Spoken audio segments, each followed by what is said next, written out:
Il y a une présentation du travail qui a été effectué sur les cœurs de souche avec la société Castelli-Luméo. Et après, on vous parlera en quelques diapos au Vapro avant les conclusions. Donc, je vais vous parler d'un projet expérimental, donc d'une chaîne de production de cœurs de souche, dans l'idée d'utiliser ces cœurs de souche pour un usage énergétique. Donc le contexte, on en a beaucoup parlé, je vais passer vite. Une réduction de la disponibilité, un haut niveau de demande et des investissements industriels qui ont été faits dans la région pour valoriser les branches et les souches. Donc une possibilité de mobiliser les souches. La société Castanet-Duméou a identifié une technologie qui est nouvelle pour la région, c'est le carottage des cœurs de souche à l'aide d'un système qu'elle a trouvé en Italie, un système qu'ont mis au point nos amis italiens, et qu'elle a fortement fait progresser pour pouvoir travailler dans les conditions landaises et aussi dans les peupleraies. Armé de ces outils, comme le dit le journaliste, Castanet-Duméou s'est attaqué aux racines. Donc pour pouvoir faire ça, il ne faut pas se lancer uniquement avec du matériel et voir ce que ça donne. Donc on a mis en place un projet expérimental avec 3 partenaires. Donc la société Castanet-Duméou pour le matériel, pour la partie conception d'équipements innovants. Le CRPF Aquitaine pour apporter son expertise sylvicole et puis aussi évaluer la disponibilité pour le volume de travail pour cette technique. Et la société Forêt Logistique Conseil que je représente là pour gérer, réaliser le projet et apporter une expertise technique et économique. On a reçu le soutien de la DRAF Aquitaine, de la région Aquitaine, de l'ADEME au niveau régional, puis de 3 conseils généraux, Conseil général du Lot-et-Garonne, Conseil général des Landes et Conseil général de Gironde. Ce projet a été labellisé par le pôle des îlots futurs, qui a reconnu son caractère innovant et son potentiel pour développer la mobilisation du bois en Aquitaine et ailleurs. Donc qu'est-ce que c'est cette machine?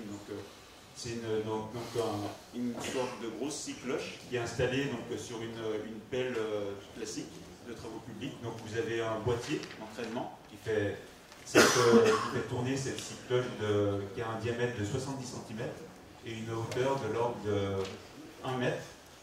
Donc vous avez côté gauche la machine qui est dans une peuplerette après récolte, après couperage, et à droite la machine qui est sur une coupe rase de pain maritime. Donc vous avez extrait des cœurs de souche.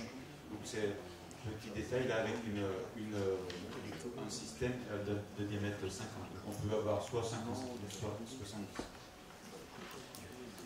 L'intérêt du carottage des souches, là je fais un petit clin d'œil aux travaux de l'INRA qui travaille énormément sur l'architecture racinaire et sur aussi les problèmes de flux de minéraux et de biomasse. Donc vous avez le schéma ci-dessus qui montre un peu le travail qui est fait. Ceux qui sont intéressés pourront en savoir plus cet après-midi lors de l'atelier sur les racines.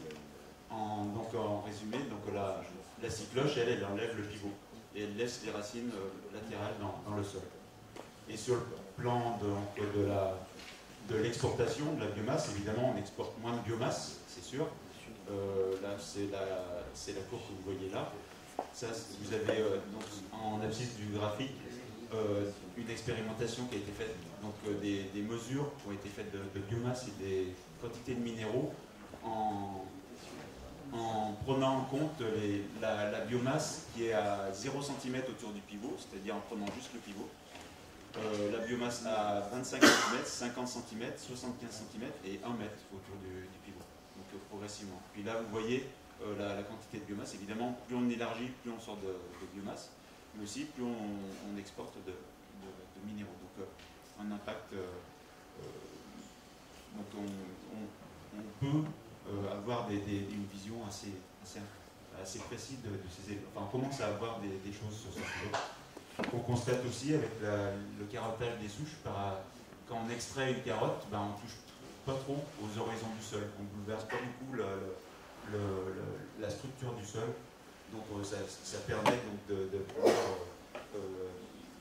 envisager une meilleure acceptabilité de cette technique par les propriétaires forestiers. Donc l'expérimentation elle consiste à regarder en détail les phases d'extraction, enfin toute la chaîne de mobilisation. Donc là c'est un exemple parce qu'on n'a pas encore les résultats.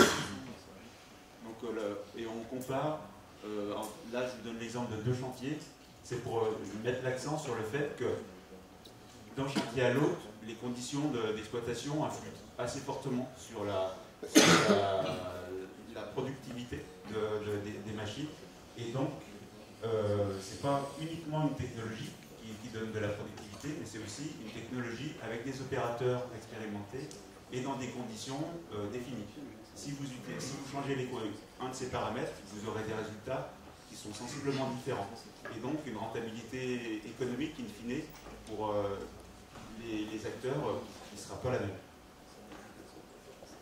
Le débardage de ces cœurs de souche, il se fait avec un tracteur agricole équipé d'une benne sur laquelle a été intégré un dessableur.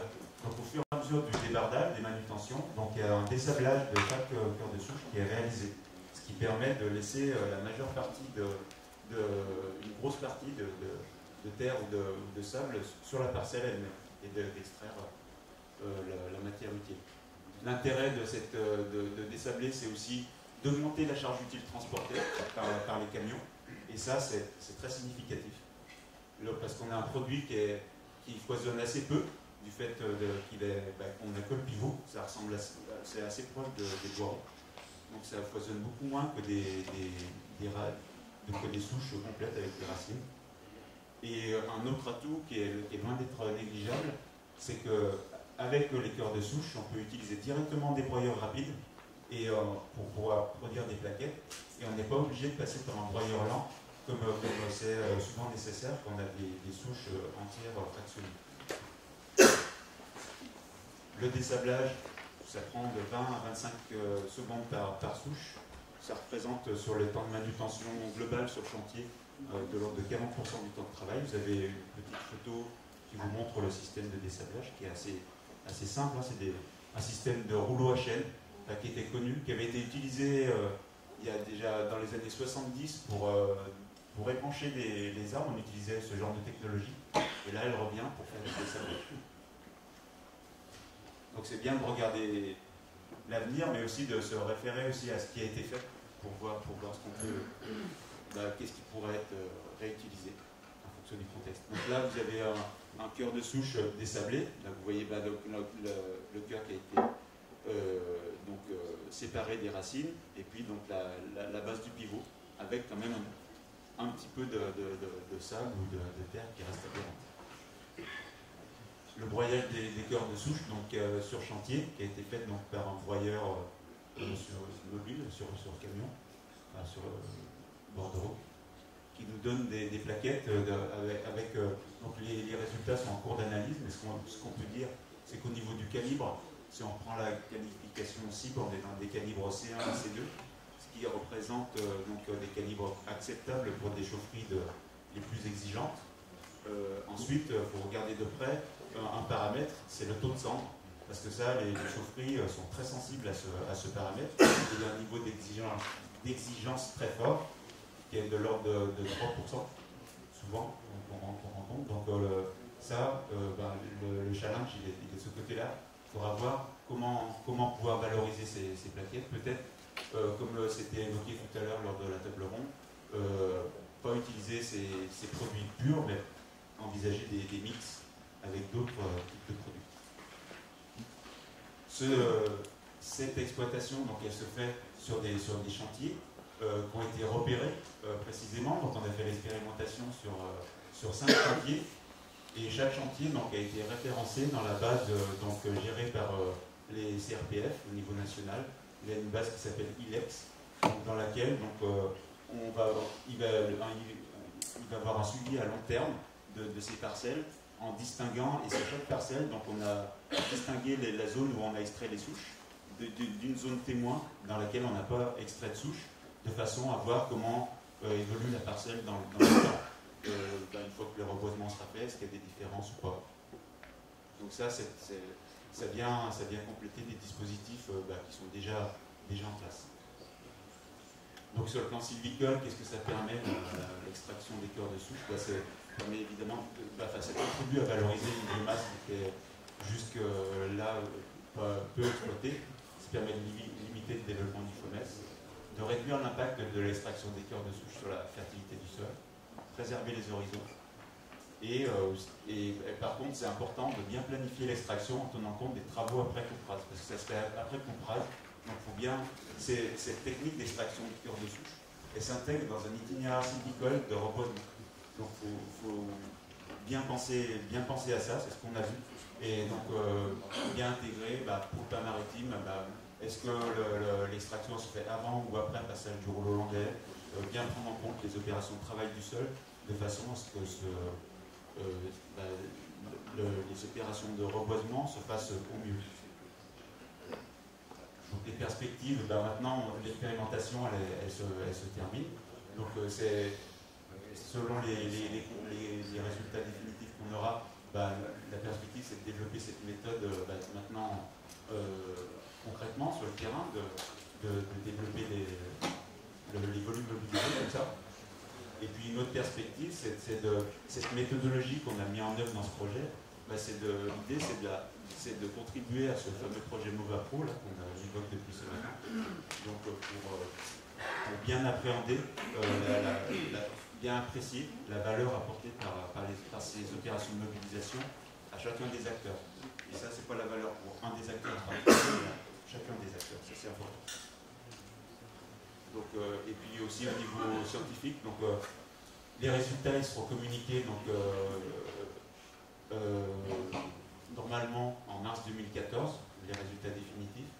Et donc on a soumis une publication donc, au Congrès forestier mondial qui se déroulera l'an prochain à Salt Lake City. Et on a été retenu pour faire une communication orale. Donc, maintenant, c'est une expérience, donc il y aura une audience internationale. Donc je vous remercie de votre attention.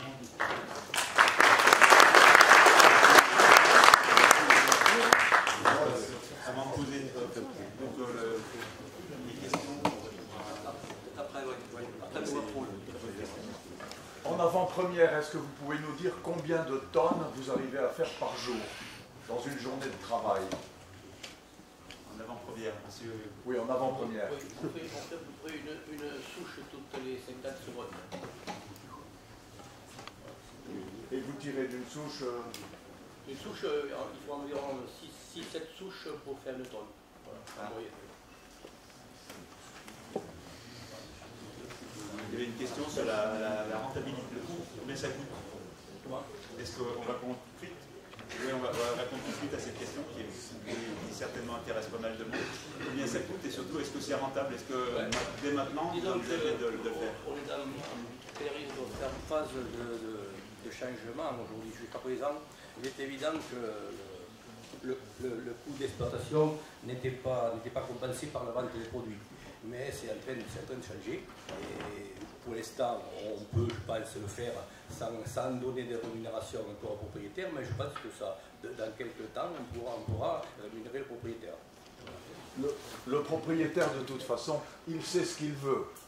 Donc, je vous donne tout de suite le prix pour le propriétaire. Il faut que vous donniez 10 € la tonne au propriétaire. En dessous de ça, on gardera les souches. Vous savez, monsieur, on en fait actuellement où les propriétaires nous paient. Par exemple, pour les peupliers. Pour les peupliers, on travaille aujourd'hui à environ 2 € la souche pour permettre le travail de la future plantation. Alors déjà, si on le fait avec une petite rémunération, c'est un avantage pour le propriétaire. Pour moi, peut-être que dans quelques années, on pourra payer 10 € la tonne, mais pour l'instant, c'est pas possible. Ah, c'est pas possible. Ah.